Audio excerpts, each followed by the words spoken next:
He, him, his, and you're listening to the Patterns of Possibility podcast. This is a podcast dedicated to helping you replace harmful patterns with new possibilities. In each episode, we discuss topics that inspire confidence, direction, and resilience. On this week's episode, we're going to be talking about setup questions once again. So this is part 2. If you haven't listened to part 1, I recommend that you go back and check it out because we are going to use some of the things we learned or discussed in part 1 here in part 2. All right? In this episode, we are going to discuss what it means when you are the person who asked the setup question. By the end of the episode, you will understand why you're asking that question and what to do instead. Are you ready? Let's go.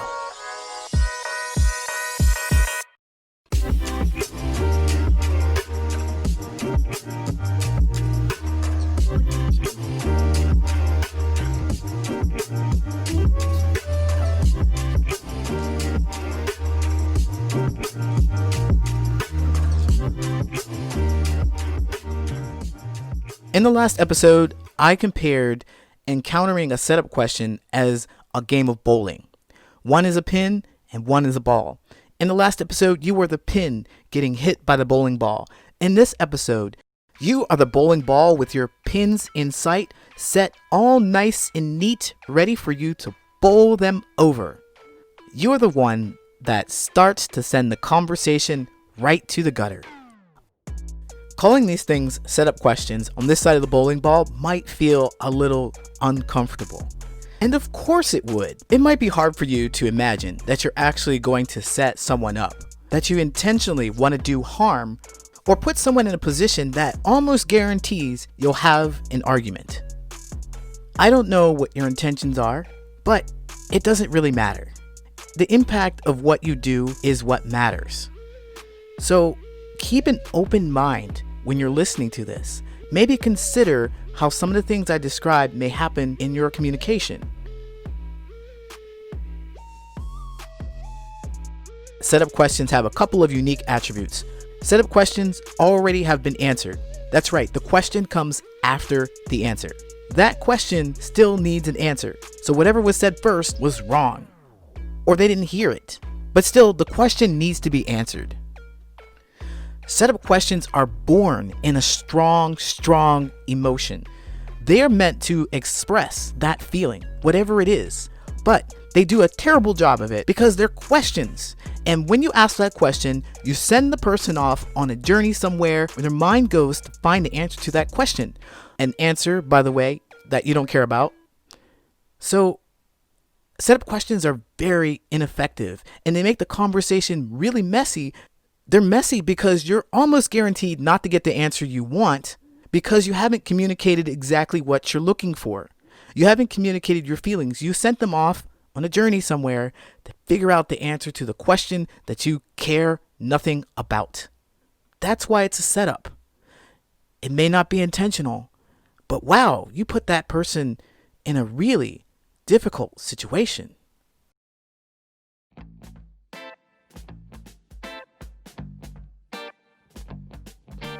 The best example that I have for asking setup questions was when I asked a series of setup questions to a group of people that I knew.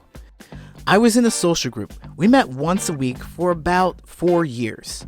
And in this group, people cycled in and out. They went and they came, they joined and they left. But there was a core group of people and I knew them. After about 4 years, we pretty much knew each other. And in a social group with the people cycling in and out, I was usually the only black person. Once or twice, there have been other people, and then there are some people who are people of color, but they're not black. So in this group, we were meant to bring our issues, our challenges, our successes, everything to the table to build better communication, just to talk to people, just to talk, right? But there was one thing that we could never, ever discuss. That was race, specifically about being a black person. That was very disappointing to me. And there have been several times where I tried to start conversations with this, but it just ended up going nowhere. At some point, I had realized that it was very important for me to discuss this. But being in this group would not allow me to do that. And I was starting to challenge things a lot more, since that one thing that was important to me, that is part of my existence, is the one thing that we can never ever talk about. We talk about anything else except that one thing. That was troubling to me. And the very last time I was there, I was so upset because I had heard validation for a person of color, a non-black person of color, who doesn't speak English as their first language.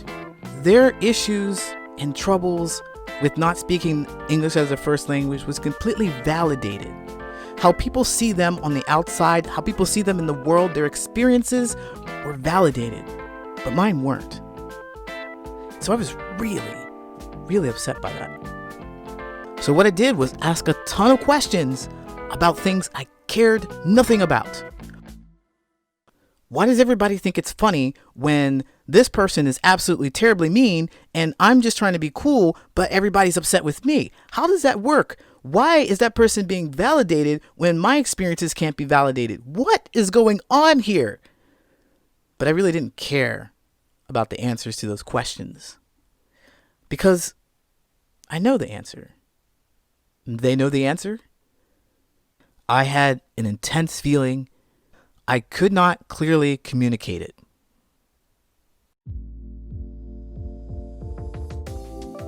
Hello, my name's Lee Hopkins. My pronouns are he, him, his, and I have a couple of questions for you. Do you find it difficult to express exactly how you feel? Do you find yourself in conversations that quickly and suddenly turn into arguments? Do you want to spend more time connecting with the people that are closest to you instead of arguing? If you said yes, and you want to break this pattern, then you need to be prepared for setup questions. Nothing can destroy a conversation faster than activating a setup question. That's why I created a guide to help you sidestep the setup. On this guide, you'll find examples of common setup questions, and you'll find how to respond to those questions, as well as what to say instead.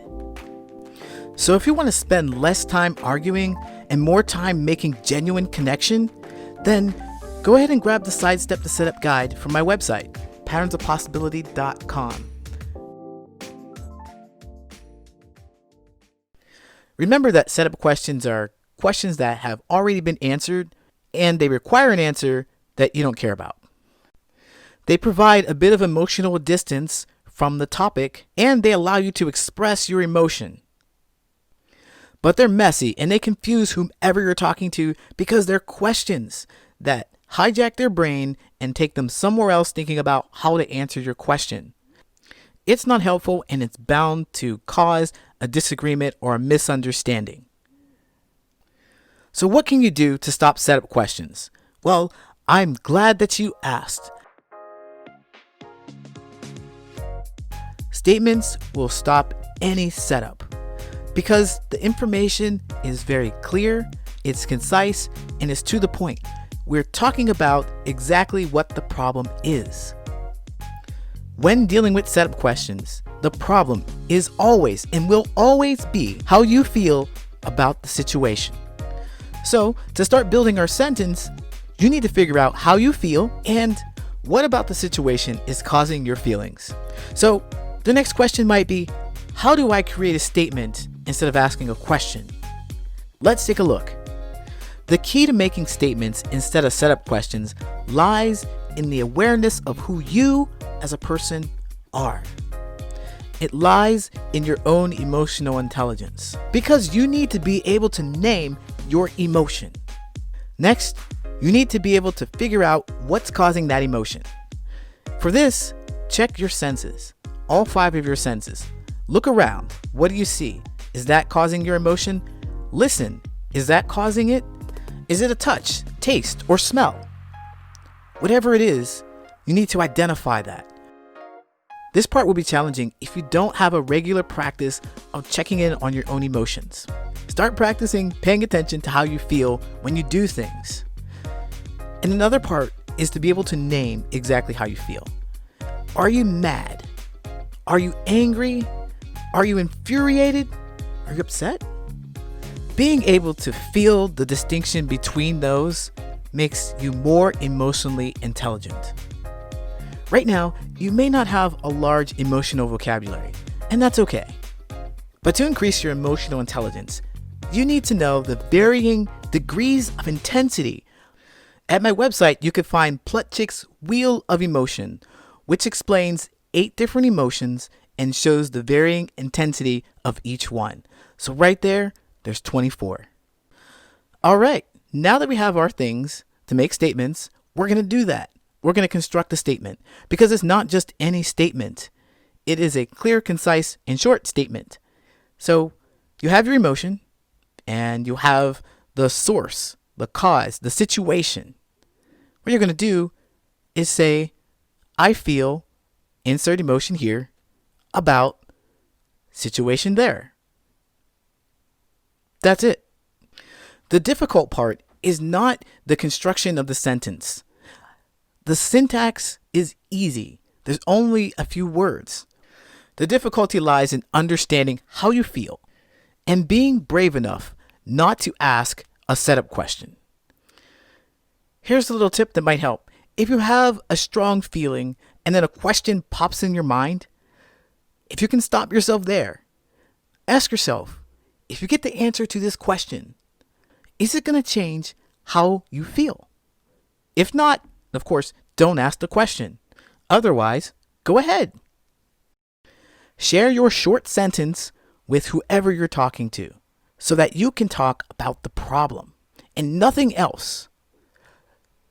When we're looking at setup questions, the problem is always how you feel about the situation.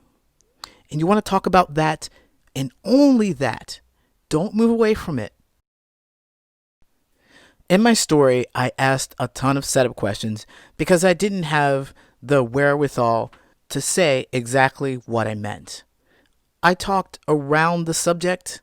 I displayed how I felt about the topic, but I didn't reveal exactly what the topic was. I was vague and never got to address the real problem.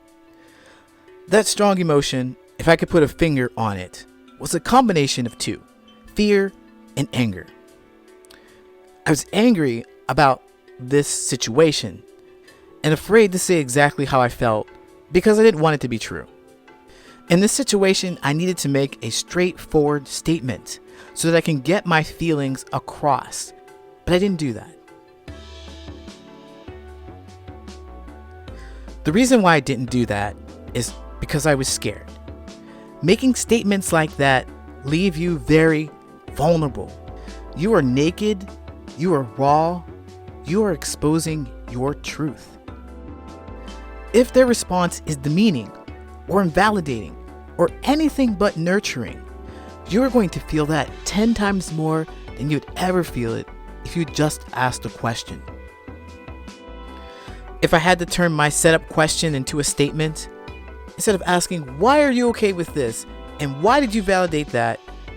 I would say, I'm angry that you validated their experiences and not mine. I would say, I'm terrified that this place was supposed to be where I could be heard and understood, the one place that's different from the rest of the world, but it's not. It's just the same. Look, I'm not wearing my heart on my shoulder.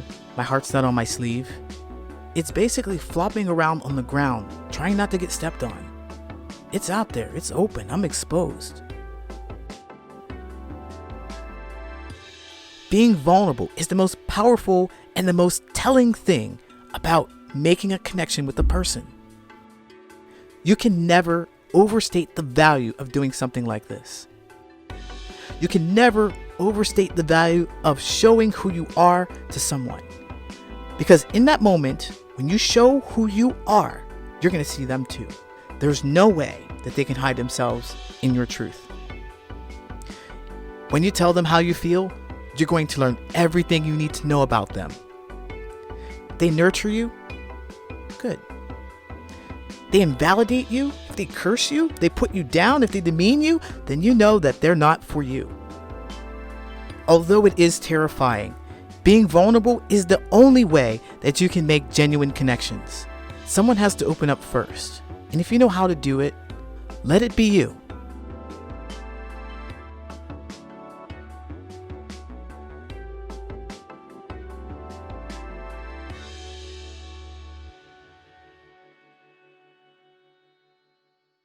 It is a testament to your bravery, to your strength, to the resilience that you have to be able to hear their answer.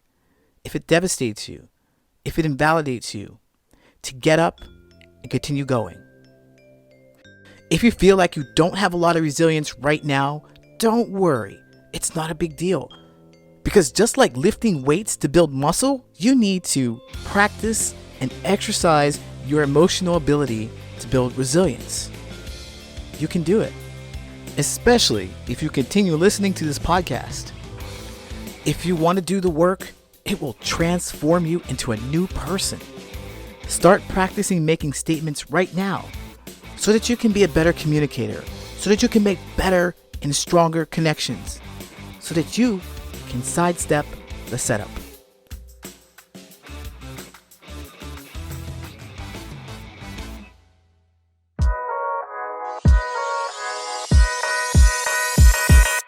My name is Lee Hopkins. My pronouns are he, him, his, and you have been listening to the Patterns of Possibility podcast. I hope that you found today's episode interesting and insightful. If you enjoyed today's episode, subscribe, and also share this podcast with anyone you might think finds it interesting. If you're looking for more content, you can find me on Instagram, YouTube, and at my website, patternsofpossibility.com. This podcast is for informational purposes only. If you are having a medical emergency, please go to your nearest medical facility and explain to them that you would have been there sooner if you hadn't been listening to this podcast. I'll see you next time.